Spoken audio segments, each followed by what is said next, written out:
சென்னையில் மன வளர்ச்சி குன்றிய கல்லூரி மாணவி பாலியல் வன்கொடுமை செய்யப்பட்ட வழக்கில் மகிழா நீதிமன்ற நீதிபதியிடம் பாதிக்கப்பட்ட மாணவி வாக்குமூலம் அளித்தார்.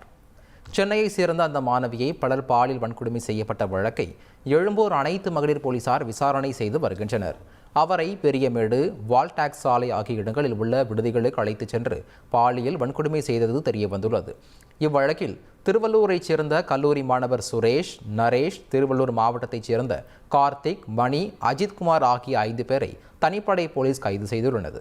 அவர்களிடம் நடத்தப்பட்ட விசாரணையில் ஸ்னாப்சாட் செயலி மூலம் மாணவியுடன் பழக்கம் ஏற்பட்டு அவரை அழைத்துச் சென்று பாலியல் வன்கொடுமை செய்திருப்பதும் தெரிய வந்துள்ளது.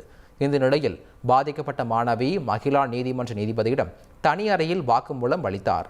மேலும் மாணவிக்கும் கைது செய்யப்பட்ட நரேஷ் மற்றும் சுரேஷிற்கும் அரசு மருத்துவமனையில் மருத்துவ பரிசோதனை செய்யப்பட்டது. இவ்வழக்கில் தலைமறைவான நபர்களை பிடிக்க பல்வேறு மாவட்டங்களில் தனிப்படை போலீசார் முகாமிட்டுள்ள நிலையில் மாணவி அளித்த வாக்குமூலத்தின் அடிப்படையில் அடுத்த கட்ட விசாரணையில் இறங்க உள்ளனர்.